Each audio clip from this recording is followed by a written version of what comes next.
we'll turn this over to Dan and his group has some information to go over, and then we'll come back with time for Q&A. And then, of course, we'll all be around for questions.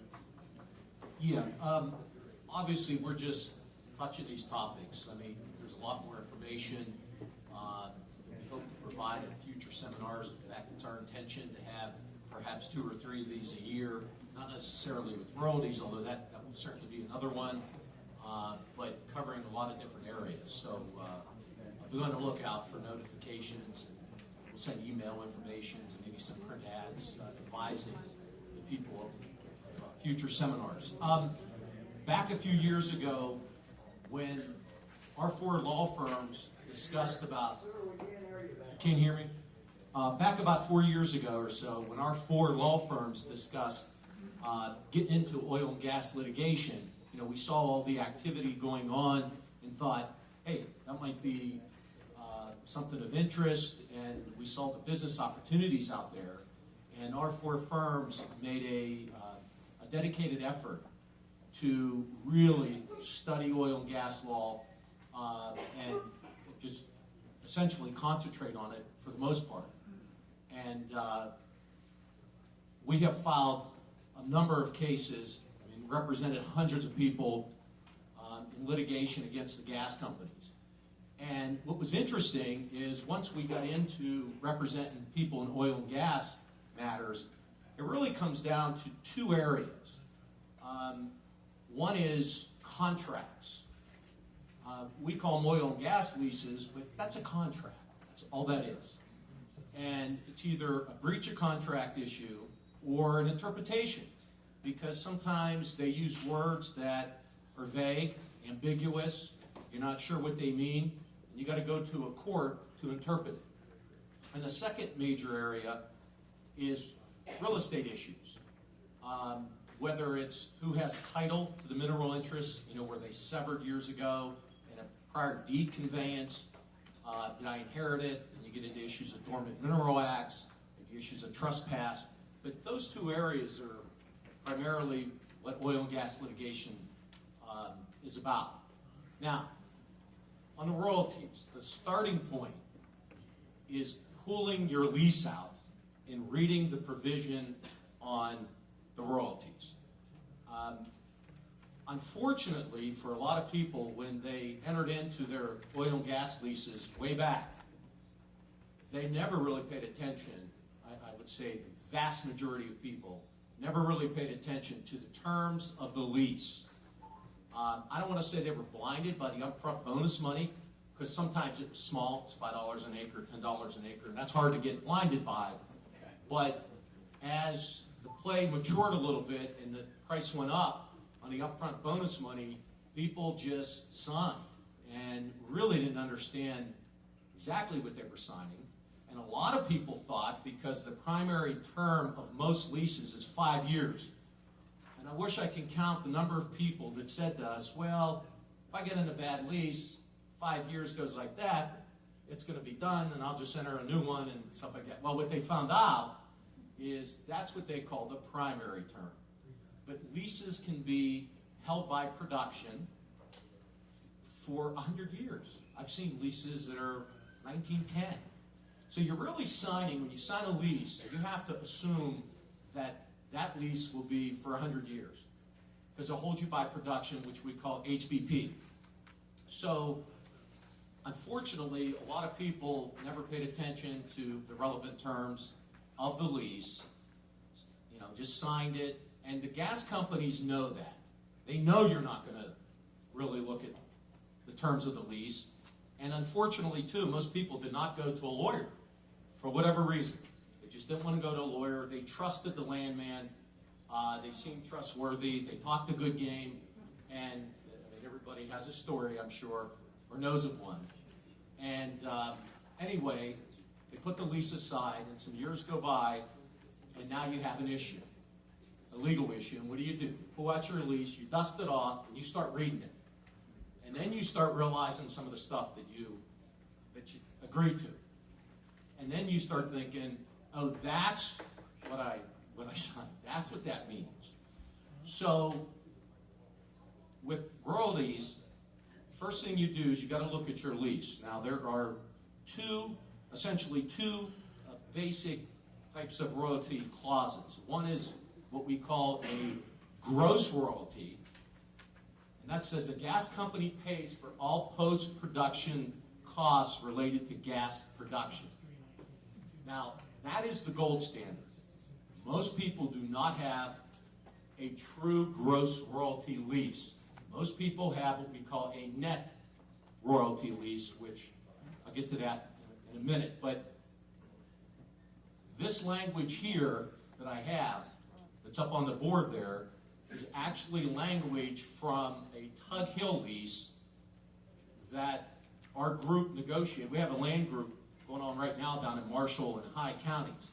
And the number one thing we told Tug Hill, we said, we want a gross royalty lease, period. It's a deal breaker.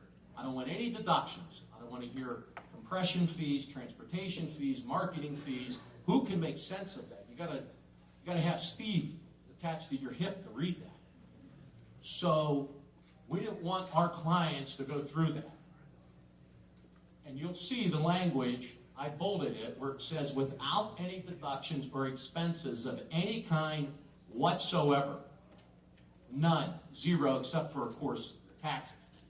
Other than that, that's the only deduction they can make. Like I said, that's the gold standard. I would say probably, my guess would be 98% of the people or more in this room have a net royalty lease. Most people do not have that. Now, net royalty is the gas company asks you to pay some post-production costs related to gas production. By way of example, what are they really doing? A net royalty clause is roughly the equivalent of asking a farmer who sells wheat to allow Nichols Bread to directly deduct the price of baking the bread, slicing it, putting it into bags, and transporting it or delivering it to Kroger's. Would anybody, if they were a farmer, sell wheat under those conditions? No. Just about everyone in this room did that same deal, but with the gas companies. Actually, this would be easier to track with Kroger's, because as Steve indicated, you have multiple gas companies that are entered in or have entered into joint ventures, and it's really tough to keep your eye on the ball. There's a lot of moving parts. It's complicated. There is no standard royalty statement, which I wish there were. I wish, Congress or somebody would pass a law to provide that they all read the same so you can understand it. But in any event, so the question then is, on a net royalty, if that's what you have, is what deductions can the gas company take? If I could have the next slide, please.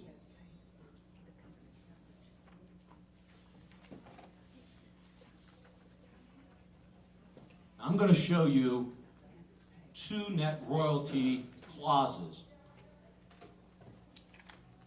And I just pulled it from leases, and yours is probably very similar to this. But the first one says that they can take the post-production costs shall mean all losses of produced volumes, that's if they're flaring or venting, and two, all costs actually incurred by lessee from and after the wellhead to the point of sale, including without limitation. Now, we know what that means. Including without limitation. That means everything and anything. All gathering, dehydration, compression, treatment, processing, marketing, and transportation costs incurred in connection with the sale of such product.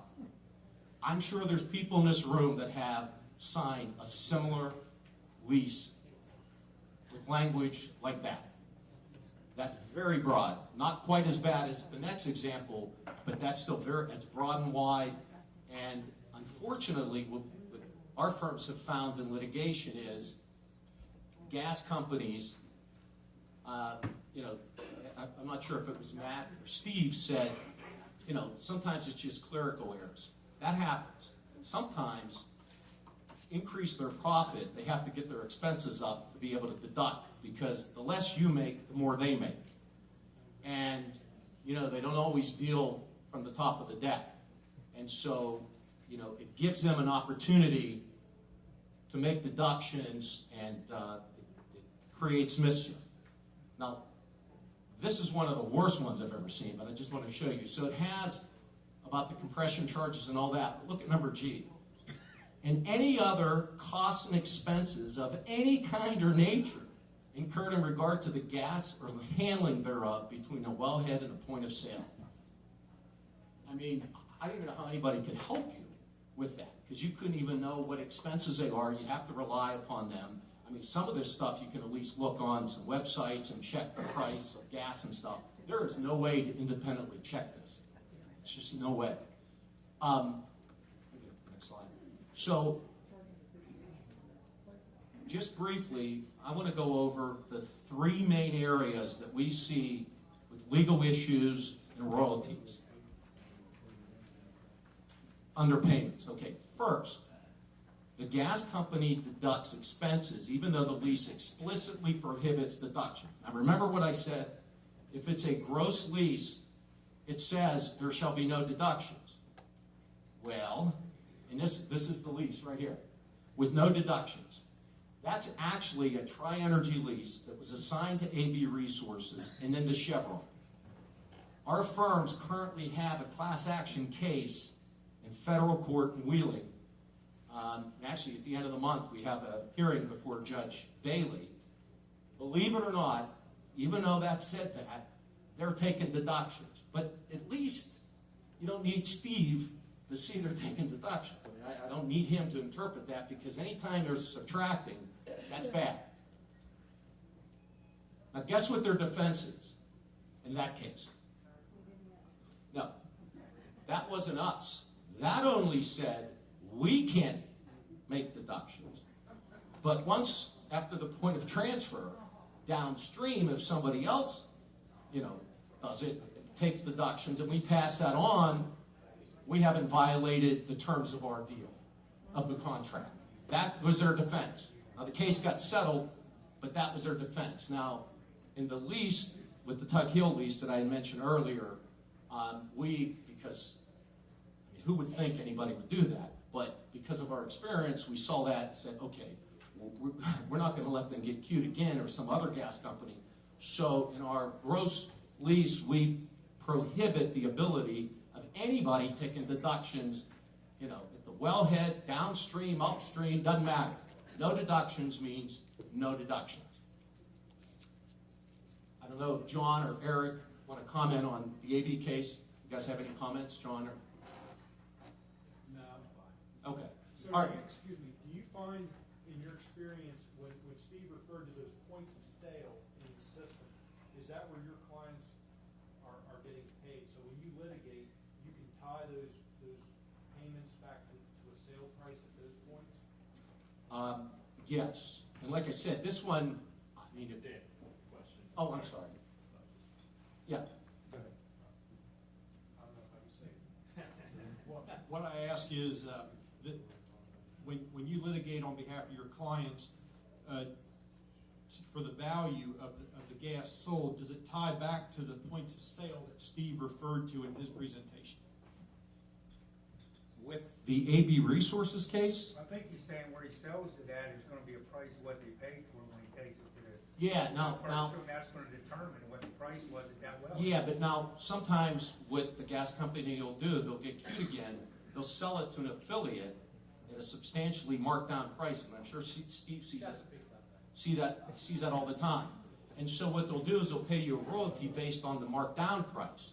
But if you have language in your lease that says if you sell to an affiliate, because it's a shell game with some of these people. I mean, they got multiple companies and you can't even keep track of them.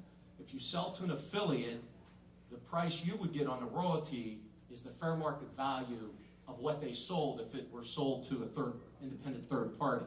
But your lease has to say that. But when you say, and to take it a step further, of what they sold at the point of sale that he's referring to. Yes. Right. So my concern was, if you compare it to a common everyday example, the value of gas at the wellhead, because everybody wants to be paid at the wellhead, quote unquote, but the fact is at the wellhead, it's not really being sold.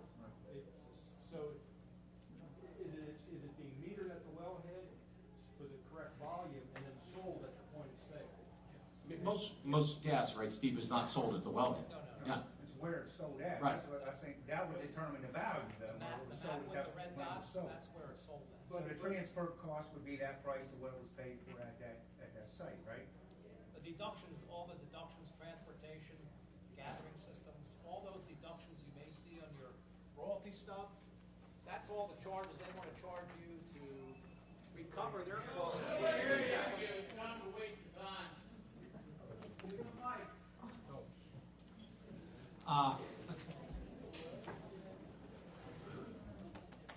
All the deductions you may see on your royalty check, transportation, gathering, dehydration, they're trying to recover all those costs, split amongst many, many landowners in many, many units, okay?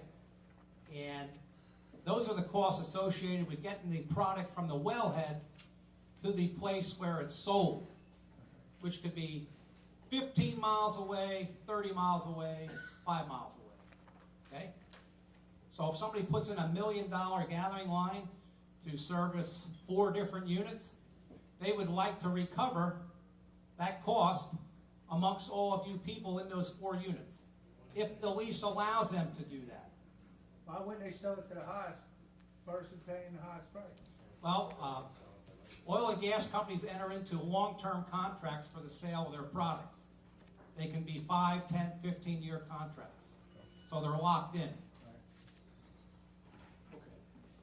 By the way, too, in the course of litigating cases, we've actually had gas company representatives that we've taken depositions of, and they've told us even privately that the dirty little secret out there is the real money is in the royalties. I mean, like I said, everybody thinks it's the upfront bonus money, particularly now when the price is higher, but the dirty little secret's in the royalties. And it's very difficult to get a gross royalty lease because the gas company, you know, being generous, they want that opportunity to be able to share some costs with you. And just like selling wheat, the farmer selling wheat, they want to be able to pass on those costs to you because that is millions and millions of dollars. And as Steve indicated, I mean, if you do bring it to their attention, what do they do? I mean, they just say, okay, sorry, and they send you a check, but they get away with a lot. And one interesting, thing that Steve told me in our conversations over the last few months is I asked him, I said, in your experience, when you analyze these royalty statements, what percentage of the ones you have analyzed have you found mistakes? And I'm not talking penny, I'm talking real money now, okay? Steve, what percentage of these royalty statements that you have seen in your business where there's problems? I'll be conservative. Right? I'll be conservative, 90%. 90%. And the other figure that Steve will tell you is that the deductions, once they get done slicing and dicing it and taking advantage of all the deductions that they can use, that it will range anywhere, your royalty statement will be about 20% to 30% less than what it should have been, up to 80%, and sometimes even more. Well, with an industry average of 30%, so you're getting about a third less on average, 90% of the time. Could be a little less, it could be a lot more, but it adds up to hundreds of thousands of dollars, if not millions, depending upon how much acreage you have and how much is in a unit and things like that, how many wells, etc. But we're talking a lot of money. And unfortunately, you know, people are stuck with bad lease language relating to that. And a lot of people, and I'm sure Steve sees this, where, hey, they're thinking it's free money, and, you know, I'm getting this, and it's just manna from heaven, and I ought to be happy with this. And I really don't have the time to drill down and really understand what's going on. But make no mistake, 90% of the people in here, or people getting royalty statements, are getting, when I say cheated, it could be as a result of clerical error or outright cheating 90% of the time for real money. So just be aware of that. All right, Real quick, the second line of cases that we've seen with royalty statements is lease permits deductions, but not the kind of gas companies making. For example, what processes exactly fall under the term gathering? So remember, we looked at the lease and it allows for a gathering deduction. But what does that mean? When do gathering charges end and transportation costs begin? And Steve knows that they take the most broad, expansive view of what a transportation cost is. If they, for example, if they're only allowed a gathering deduction and not a transportation, well, that's when they start getting cute and start expanding the definition. Now, certainly, if they're allowed both, well, there's no reason to play funny games because you'll just take both deductions. But they take the most expansive view that they can, which means less money in your pocket. The third type of case that we've seen with royalty statements is a lease allows for deductions, but the owner does not know if the expenses are reasonable and necessary. And actually, this category is the toughest one to figure out because, okay, so there's deductions on there. Are they reasonable? Are they necessary? How much, for example, in costs is it reasonable for gathering fees, compression fees, transportation fees? And Steve, I'd like for you to speak to this for a second, but again, this is the toughest area to determine, even if they're entitled to make a deduction, what is reasonable? Yeah, it's very challenging for even a guy like me to try to quantify, these type of deductions that they're taking from a royalty check, okay? You have to look at the whole system. Somebody like me would have to figure out, okay, how much do I think they spent on putting in the system, the gathering line? What do I think is the transportation cost? What's the industry standard? So I kind of look at industry standards to see, as a percentage of your royalty check, does it fall within a reasonable amount to expect based on my experience or anybody else doing it for you, okay? So the way you don't even have to go down that road, this is a big deal. If you have the opportunity, if you're leased and your lease expires, praise the Lord, because you'll have a chance to get it right the second time, okay? Because it's very difficult to unwind a lease you signed unless they breach it, and then it's going to be a challenge for them to get that thing null and void. But if you get an opportunity to release, make sure you get it right the second time.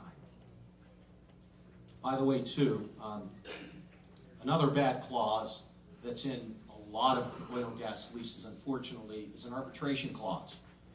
And arbitration requires you to not file a case in either state court or federal court and go before a judge. It requires you to arbitrate it under the American Arbitration Association rules.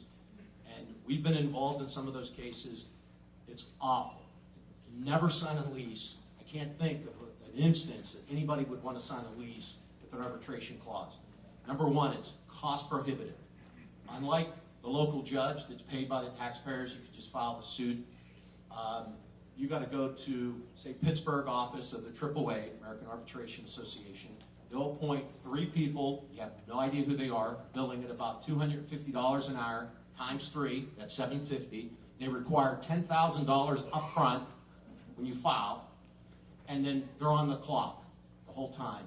The rules are different, and so the gas companies stack the deck because they know if you have a dispute, the last place they want to go is to state court. That they do not want to be in state court. They want to be in arbitration. And plus it's private, and the word doesn't get out and stuff like that. But it deters so many people from filing claims. So even if they are cheating you or ripping you off and you have to sue, you can't work it out, it's really tough. And I know I can speak on behalf of most attorneys. We're very reluctant to take arbitration cases. Not that we won't, but very selective. So when I mean selective, you may have a good case, but it just may not be worth it because by the time the upfront costs are paid and everything, it's just not worth it. And the gas companies know that. We're going to be wrapping up here just in a couple minutes, but Eric Gordon wanted to make a few comments. Thanks, Dan. Is there anybody here that signed a modification of an oil and gas lease? When you signed your modification, were you able to get an increase in the royalty rate by any chance? Okay.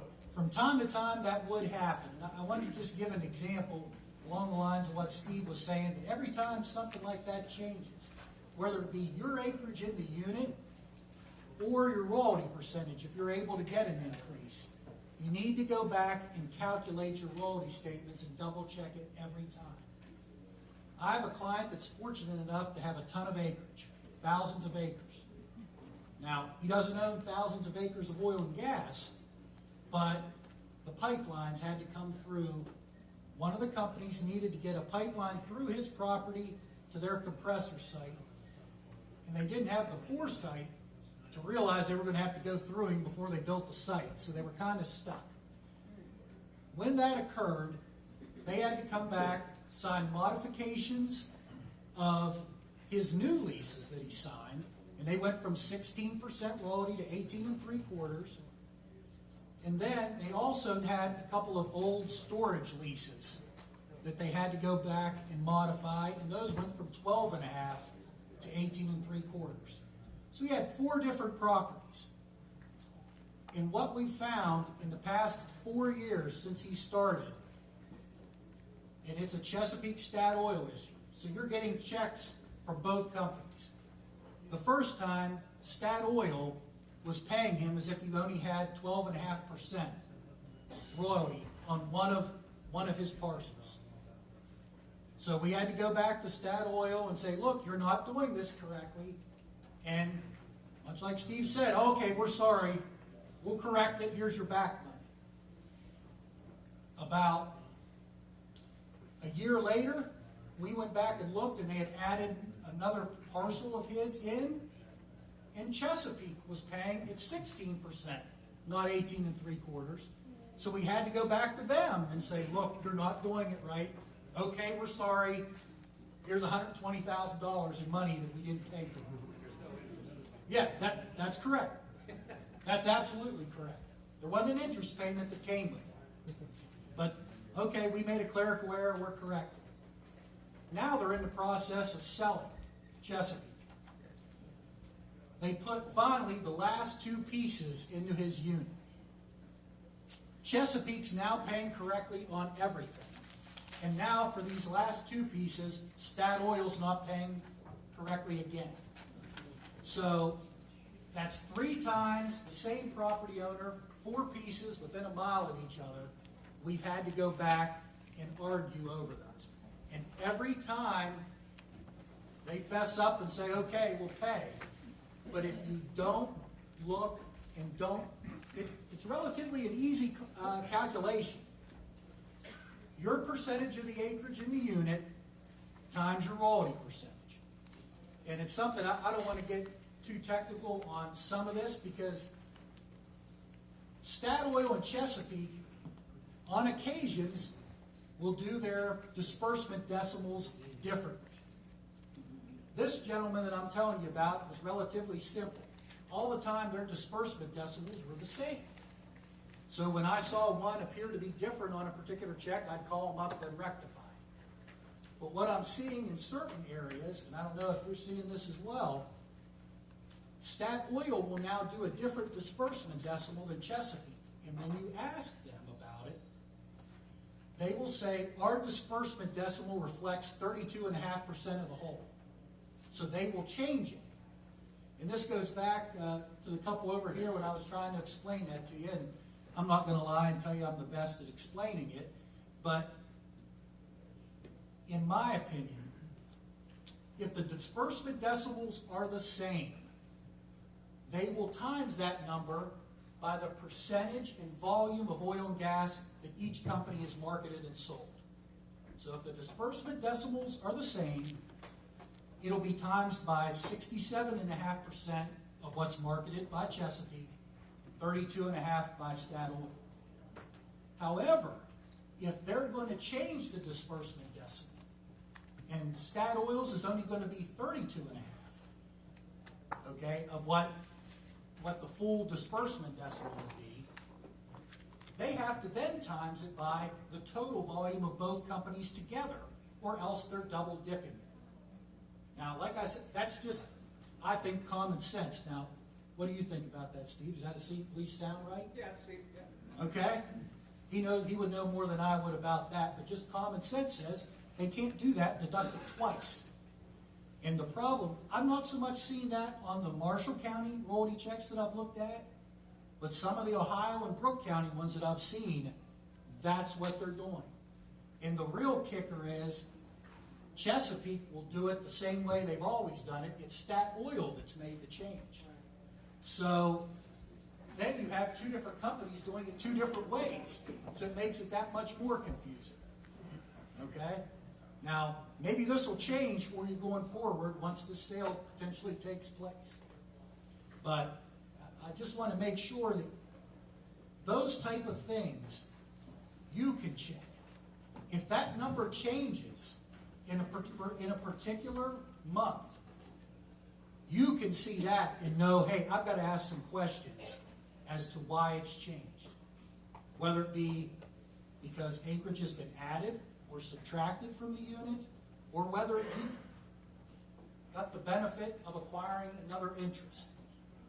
I've had clients that a parent passed away, now they have a larger interest, or a sibling. When that happens, your disbursement decimal should increase. If it doesn't, then you need to check on it and get it clarified. Okay? Does there anybody have any questions? Thank you, Eric. By the way, as I indicated earlier, that, and Steve as well indicated, is that the gas companies found to be shorting you, they just pay the money, dollar for dollar, and that's the end of it. Well, how to maybe penalize it, give an incentive for them to get it right. Well, in the lease that I'm talking about with Tug Hill, with our land group, we have in that lease, we had them, they agreed to it, that in the event that our clients are shorted, that they'll have to pay legal interest, which right now is 12%. So you're not only going to get your money back, but you're going to get 12%. So hopefully that provides an incentive for them to get it right. One thing I wanted to mention too, I think there was a question regarding if you go to a lawyer, it's expensive to look this royalty statements over and determine whether you have a case or not. Our law firms take cases on contingency fees. We'll review the case for free. There's no obligation, no charge, no fee. If we think there's a case there, then we'll sign you up and take it. Now, there may be some accountant fees, some auditing fees, because you really do need someone like Steve to review it. But in any event, so if somebody's charging you by the hour or something, be careful. You can get competent lawyers out there that do this business, this oil and gas business, and charge a contingency fee. One last topic before we end is Jeff Rokiski from Rokiski & Associates wants to just talk briefly about what we refer to as the Tawney case in West Virginia. Thanks, Dan. Yeah, we didn't think the evening could pass without talking about the Tawney case. We feel that it is the granddaddy of all royalty cases, probably in the nation. And what happened was Mr. Tawney was a school teacher in Roane, West Virginia. He got his royalty check and couldn't understand why his check was less than his neighbor's. So he took his royalty check to his attorney, and the attorney looked into it. 3 or 4 law firms got involved, and when they researched the matter, what they found out was that Mr. Tawney, his lease and about 8,000 other landowners' leases prevented the company, it was CNR at that point, from post-deduction expenses from the royalty checks. They filed a lawsuit. The jury ruled in favor of the plaintiffs. As I mentioned, it was a class action. The compensatory damages that ultimately Chesapeake had to pay because they bought the leases, they paid $134 million in compensatory damages. They paid punitive punitive damages of almost $270 million. Because it was deemed to be a violation of the West Virginia Consumer Protection Act, the plaintiffs or the defendants had to pay attorney's fees. On top of that, they paid, I think, $130 million in attorney's fees. I'm sad to tell you that none of our law firms are involved in the case. If we were, I'm pretty sure we wouldn't be here tonight. But I guess, we couldn't let the evening pass without mentioning the Tawney case. And the point is, it doesn't hurt to ask. We can look into it. Chances are that if there's a practice that's not lawful, it's just not your lease alone that's being affected. So it's certainly worth asking about. Yes, sir. On those CNR wells that the Tawney case had, those wells now are owned by Leatherwood. They was told there are no flat rates. The CNR, they went back and paid production. But the wells that they have now, they're still only paying flat rates. Correct. So those leases were signed back at a time when the industry was slightly different, not slightly different, much different in that the prices were, the value of your gas is determined at the wellhead, and then it was sold to whoever owned the gathering lines, and that company sold it to whoever processed it, and then eventually to the utilities and ultimately to the individual consumers. And so, because those were older leases, they were written in a way which prevented the oil and gas companies from taking post-production costs. So, the court determined that going forward, they would have to pay the minimum 12.5% and could not drop below that. They're not paying it. No, I think they are. Leatherwood's not. CNX. But Chesapeake is. I mean, Chesapeake owns most of those leases. These are old wells back in. All right. Just to wrap up, again, Gokor and Turak, Barry Kessler, Crutchfield, Taylor, and Gordon from Moundsville, Kiske & Associates, and Weedle offices, both from Weirton. We're very happy tonight to host this event. As I stated, God willing, we plan on doing some more, getting a little bit more detail with Steve on royalties, reading royalty statements, and we'd really appreciate if you would give us any ideas for future seminars, workshops. If you could put that on your sheet, I mean, we'd be happy to take a look at it. Like I said, we're hoping to do at least 2, maybe 3 a year on different topics, and we'll certainly welcome ideas. And hopefully this was informative. I know we're just scratching the surface on a lot of this stuff, but with the time constraints and everything, hopefully you learned something tonight. So I appreciate everybody attending. Thank you.